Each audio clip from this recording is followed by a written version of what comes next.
ngayon, kasama ko nga yung dalawang panelists na mga kasama natin ngayong hapon bago matapos ang halalan. Pero bago yan, meron muna tayo, we would like to acknowledge mga visitors natin dito sa studio. Isa na po dito si General Manager Jimbo Aldaba of Apo Production at si Assistant Director ng Nagrampa of National Printing Office o NPO. Alright, so siyam na oras na po matapos magsimula ang eleksyon kaninang umaga. Pero isa po sa may pinakamahalaga o pinakamalaking parte na ginawa ngayong halalan ay ang Tri-Media. Ito nga po ang telebisyon, radyo at ang dyaryo. So isa po sa mga kasama nating panelists ay tatayo o para sa Tri-Media. Siya po si Mr. Barbie Forteza. Magandang hapon po. Atienza po. Atienza, sorry po. ng Manila Bulletin. At mula naman sa, para naman po, sa Kabataan. Tumayo para sa Kabataan. Narito naman po si Dr. Liloy. Asa na ang kanyang pangalan? Claudio po. Liloy Claudio Magandang ng hapon, Department of Political Science ng Ateneo de Manila. Magandang hapon Magandang po. hapon sa iyo. Okay. So unang katanungan, bumoto na po ba tayo? Oo, kaninang maaga-aga, tayo nakaboto na sa Rafael Palma. Diyan sa may malapit na sa may San Andres, Manila. May prueba na ako. Good. Si Dr. Claudio. Ako rin po, ito na. Wow, good. So far, 9 hours na nakalipas, assessment or ano po yung tingin nyo yung takbo ngayon ng halalan natin? Ako po ay kanina nakaboto mga matapos ang tanghalian, mga 1 o'clock. And I thought, ang iniisip ko siguro yun yung hour na hindi masyadong marami. Although pagpasok ko, nagulat ako at medyo marami pa rin tao at maganda ang turnout, no? At nakiusyoso na rin ako doon sa mga kaibigan ko nandoon nung maaga-aga. At sinabi, kahit nung mas maaga, mas madami pa raw tao. So a lot of them came out and turned out very early in the morning and cast their votes. And as of 1 o'clock, about 2 o'clock this afternoon, according to my friends in the PPCRV there and the other observers, wala namang sigalot, walang problema. Wow, that's at good news. napaka-smooth ng takbo ng halalan. Ako po naman si Dr. Claudio. Mukhang ang ganun. Ako, 5 minutes lang ako nandun, nakaboto, nag-submit sa PCOS machine, binasa ka agad ng PCOS machine. Kahit nakakatawa yung PCOS machine, mukhang basurahan. Yun din ang comment. Pero mabilis naman siya at nabanggit na ni Sir Barbie yung mga volunteers natin, no? I think kaya gumaandar yung eleksyon dahil maraming Pilipino na nagpupursige tumulong magbilang ng boto or mag-assist ng mga boboto, mga tao galing sa PPCRV. So kailangan natin kilalanin yung mga yun. Maraming salamat sa kanila. Dumadali yung buhay natin dahil sa kanila. Okay. Kung ikukumpara po yung nakaraang eleksyon, yung manual voting, yung tinatawag natin conventional voting, sa automated election system natin ngayon, ano po yung masasabi niyo? Malayo na, Sarina. Ako, personally, ito lang. Noong 2010, nag-umpisa tayo mag-computerize. Ako'y kandidato noon eh. Tumatakbo ako noon sa Maynila. At nakita ko yung malaking diferensya. Kasi alam mo, ako lumaki ako sa isang political family.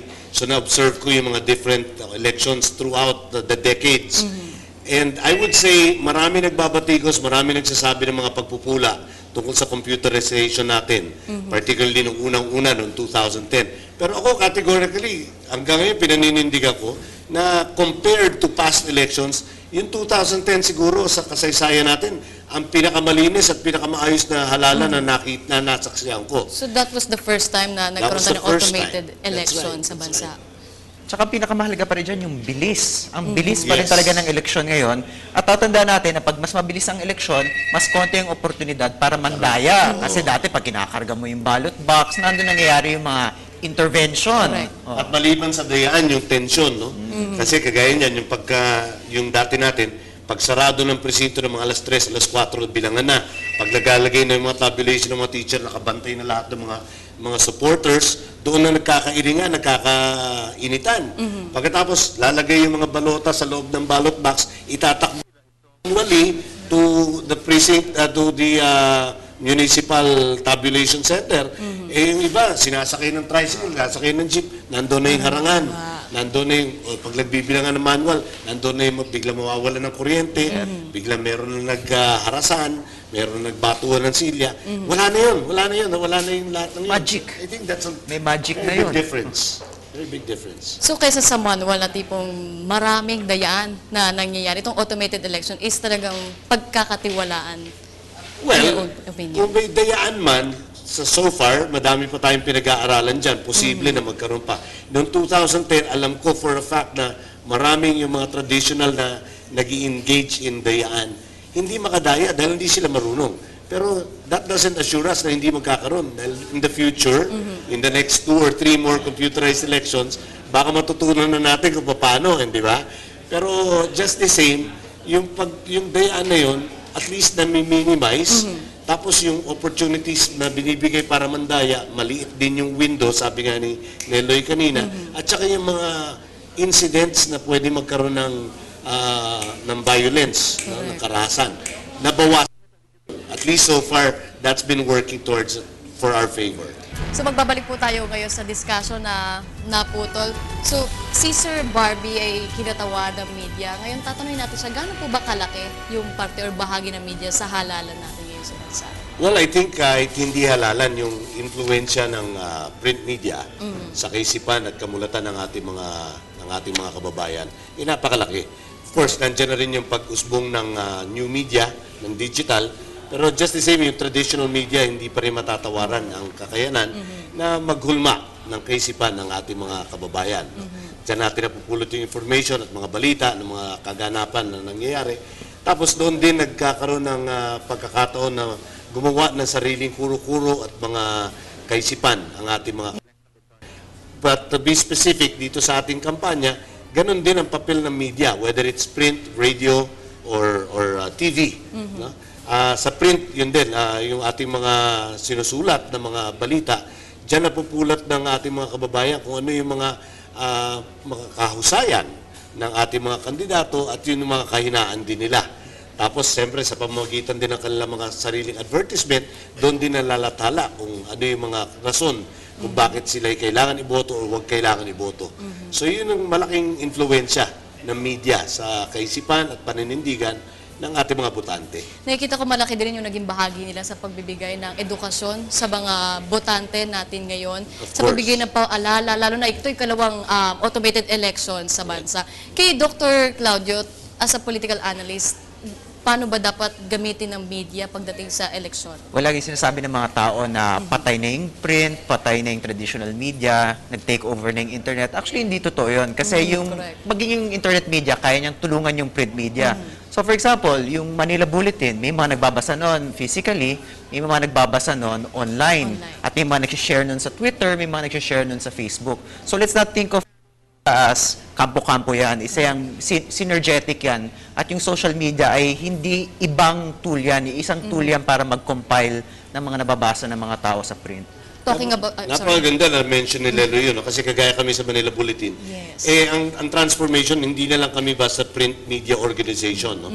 We are a news content provider. Kasi no matter what the platforms na gagamitin, kagaya yan, pag-angat nga ng online media, kami, very strong din ang presence namin online. Meron ding MP online.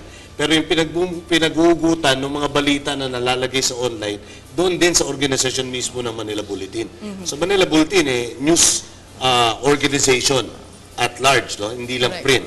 Print would happen to be one of the traditional major channels, tapos nandyan din yung online. Okay po. So talking about online, nandyan din yung mga social networking Yeah. sites na nagagamit natin sa pagbibigay din ng impormasyon sa publiko. Gano'n na po ba ito kalakas, lalo na parang ito na yung laging trending, ika nga sa Twitter? Para sa akin, napakagandang development yun, yung paglaki ng coverage ng online. No? Kasi para sa akin, it's one of the great equalizers in this campaign. Napakarami kong alam na mga kandidato na mga dapat deserving, pero walang pera, walang organisasyon, hindi ganun kasikat. Pero sa pamamagitan ng online, medyo napapatas yung labanan, nakakarating sa publiko, lalo yung publiko na bumibisita sa social networking, nakakarating sa kanila yung gusto nilang paratingin na mensahe, which is very good for me. Of course, less gastos yun for print advertising, less kita for newspapers like Manila Bulletin. Pero just the same, for public, napakaganda ng development. Zarina, madaling maaliw sa online media, sa social media. Pero natin tatandaan, hindi mo pwedeng ipagpalit yung reporter na nag-aral nandun sa field para doon sa isang maingay sa Twitter. Hindi mo pwedeng ipagpalit yung op-ed writer na uupo ng 2 oras pag-iisipan yung sasabihin niya doon sa napipikon at nakikipagbaranggayan ng ibang kandidato doon sa Facebook. So, kahit uso ito, wag natin kakalimutan yung mga traditional values of journalism na nanggagaling sa print, nanggagaling sa TV, yan pa rin ang pinaka-importante para magkaroon tayo ng electorate na mature. Kasi credibility kasi madalas sa social media, shoot from the hip di ba? Kasi hindi mo pinag-iisipan. Madalas mangyari. O, maging ako, alam ko, minsan ganyan din ako. Pero pag nagsusulat ako, iba rin yung mentality. So, at sa panahon ng election, seemingly ang bilis ng lahat, mabilis yung daloy ng informasyon. But in order to vote, you need to slow down a little bit and really just consider who am I voting for. But then we can't deny na through the social networking site, nakakatulong po natin yung publiko sa pagbibigay ng detalye, lalo na ngayong halalan. Actually, hindi lang po tayo mga media nagbibigay ng detalye, kundi pati sila kung ano nangyari sa lugar nila. So, it's a very helpful Of tool course, na... it's very highly interactive. Kasama na natin, kaya meron tayong citizen journalism na tinatawag na napakalakas na ngayon. Kasi hindi kagaya kasi sa traditional media, yung ating mababasa, yung manonood natin, tagapakinig natin, sila yung mga consumers. Dito sa social media, ang tawag natin sa proactive consumers. Sa prosumers na sila, no? So, napakaganda niyan dahil sa tuwing may lalabas tayo, pwede silang mag-react, pwede rin silang either kumontra, or sumang-ayon, or magdagdag ng impormasyon na binibigay ng ating media. Si Dr. Claudio. Hindi pa ako nag-disagree doon. So, sa atin, we just need a good balance of yung traditional values ng journalism at yung bilis at yung interactivity ng social media. Okay, so this is second automated election ngayon sa bansa. Para naasahan nyo pagkatapos itong election? Yung resulta ng unang-una, ay inaasahan natin mas maayos ang magiging ang kalalabasan nito. Of course, hindi rin pa rin natin maalis yung lumang mentality. Sabi nga natin, dito sa bayan natin, walang natatalo. Yung mga kandidato na nanalo or nadadaya. At the end of the day, meron pa rin magsasabi na daya, di ba? At, the proof of the pudding is in the eating. At the end of the day, kagaya nung last election, meron mga nagprotesta, meron din kinalabasan ng protesta nung nag-investigasyon sila, tama pala yung resulta ng eleksyon, tama na yon, di ba? Ngayon, ganun pa rin. I'm sure meron pa rin magpuprotesta. Pero hopefully, mapapatunayan din yon na yung as a whole, sa kabuuan, yung integridad ng proseso sana mapatunayan na maaasahan pa rin. Mapatunayan pa rin na tama yung magiging resulta ng ating halalan ngayon. Ako sa tingin ko, meron magproprotesta kasi meron pa rin naman, magkakaroon pa rin ng dayaan. Hindi nasosolve ng automation ang lahat. Sa tingin ko, meron pa rin vote buying. Yung vote buying, di kayang ayusin yan ng computer. Pati ng intimidation. Kunwari, di ba, may private army nandun sa labas. Kahit bilangin ng PCOS machine yan, kung may private army doon sa kakakabahan ka pa rin. So, kailangan natin tignan yung nangyayari sa election sa mga localities, di ba? Sa mga, not just dun sa urban centers, but dun sa centers na hindi natin gano'ng pinagtutuon ng pansin. Kasi dyan madalas nangyayari ang electoral violence. Dahil nga ginagamit na natin ang technology ngayon, so pinapaalala lang po natin yung publiko na maging more vigilant. Yeah, So, please tell us what's happening dun sa mga localities nyo. Yun ang pinaka-importante. Actually, Correct. all politics is local. Huwag nating isipin na sa eleksyon, dito talaga natin makikita kung saan nanggagaling ng politiko sa Pilipinas. Kasi on a daily basis, pag tinignan mo yung politika, akala mo yung politika nangyayari sa Maynila. Which is not true. Pag tinignan mo yung eleksyon, nangyayari talaga siya sa mga barangay, sa mga sitio. And so, pagkakataon to para sabihin nyo sa amin, sa buong bayan, kung ano yung nangyayari sa inyong mga locality. At nasa kamay nila yung kapangyarihan para ipaabot yung gusto nilang ipaabot. Pero yun nga, yung mga bagay-bagay na hindi pa rin magbabago kaagad. Eventually, ang panalangin natin sana magbago. Kunyari yung vote buying. Ako, kung minsan may nagkano pa nga, meron pa nga lakas ng loob at kapal na mukha na magsabi, hindi naman daya yung vote buying. Sa bagay, kung tutusin mo, totoo rin Kasi kung wala namang magpapabili, wala nang bibili, titigil na yung bibili. Kaya lang, yun nga, yung vote buying, ang para pag tumigil yan, nasa taong bayan pa rin. Ako, ang pangarap ko, someday, di ba meron nagpapayo na sa vote buying, pag may bumibili ng boto mo, sabihin, tanggapin mo yung pera pero iboto yung kursunada. Yan yung classic Ako, gusto kong kontrahin yan Sana dumating yung araw na kahit yung maliliit sa ating lipunan, magkaroon na ng tapang at lakas ng loob yung tatayo at sasabihin doon sa bumibili ng boto, alam mo, boboto ko sana yung kandidato mo Dahil sa ginawa mong ito, hindi ko na iboboto, ito yung pera mo. Sana dumating tayo sa puntong yon. Sa tingin nyo, gano'ng katagal or Nako. para sa botante natin na matutunan yung ganyang kaugalian? Sa akin, socio-economic yung question na yun eh. Yeah. Partly. May Kasi kung pangangailangan. naghihirap ang taong bayan, mas mahihirapan silang humindi. Correct. So, yung mga problema natin sa eleksyon, hindi lang yung problemang nakikita natin every 3 years. Ano lang yan, manifestasyon yan ng mga malalaking problema na malalim. Right. Yung kawalan ng edukasyon, yung kawalan ng pagkakapantay-pantay. Nakikita natin ito sa sa election, pero constant naman itong mga problemang to. Pero hopeful ako dyan, Sarina. I think it's gonna happen in our lifetime. Some people say, yes, it may happen, but not in our lifetime. I think it's gonna happen in my lifetime. And I intend to live long. Alright. Going back sa discussion natin, Sir Barbie and Dr. Claudio, more than 52 million voters po ang inaasahan natin dumagsa or dadagsa ngayon sa bawat presinto sa bansa.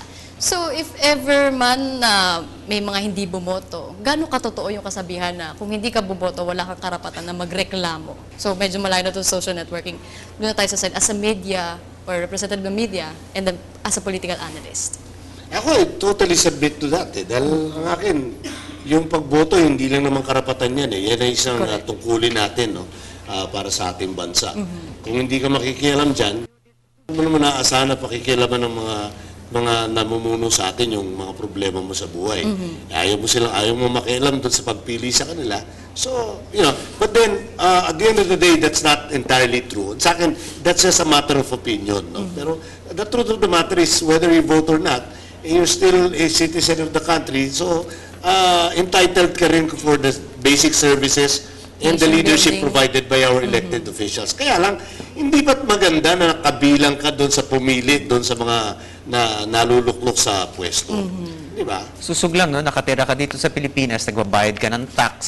So, pinapasweldo mo lahat ng politiko, kahit bumoto ka man o hindi, kung magnakaw yung mga yan, ikaw din yung nananakawan dahil pwede rin pumunta sa serbisyo mo yun. So, pwede ka theoretically magreklamo, pero yung lakas ng reklamo mo, yung gravitas ng reklamo mo, lumalakas siya pag nasabi mong botante ako at tumaya ako dito sa sistemang to. Kasi itong sistema ng to, sistema natin to lahat eh. Isa natin yung experiment. Democracy is always an experiment. At kung hindi ka participate dun sa experiment na yun, hindi lumalago yung demokrasyang yun. At alam mo, igagalang ko pa yung mga pumupunta ng let's say, registered voter ka, nag-register ka unang-una, pumunta ka doon sa araw ng halalan doon.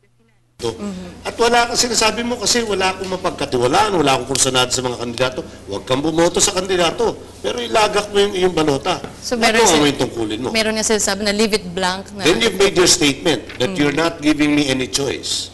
But I've made my vote. I've done my vote. bilang isang botante naman, ano po ba yung mga dapat tignan sa mga politiko na tumatakbo sa bawat posisyon? Ako, dalawang bagay yung kakategorize ko ng dalawa. Competence and character. I think, una, kailangan may kakayanan. Pangalawa, maganda yung pagkatao ng mga mamumuno sa atin. Pero given the choice, yun nga, competence, siyempre, may alam naman. Kahit hindi formal na nakapag-aral, may alam doon sa mga pangyayari, mga kaganapan. Merong solusyon sa mga problemang hinaharap ng bayan. Meron siya mga minumungkahi at mga binibigay na vision for the future for the country. That's one, that's competence. Pero pangalawa yung character. Yung ugali ng tao na, alam mong makajos, makatao, yun nga, ano na nga yan, no? Public service. Medyo, ano na nga yan, masyado ng gas-gas, no? Pero yun na talaga ang hanapin natin. Pero, at the end of it, pagka ako binigyan ng choice, ano mas importante, competence or character? I'd always say character. Kasi, yun, madami tayong paraan para mapunuan yung competence. Yung character, mahirap eh. Pero tsaka yung sinasabi nga, the most brilliant criminal minds in the world are people with a lot of competence but very, very corrupt character. Di ba? Magaling nga, magaling, pero masama yung ugali, yun ang masamang tao. Given na yun, sa akin, dadagdag ko lang dyan, kailangan ma-tailor natin yung kandidato para sa posisyon.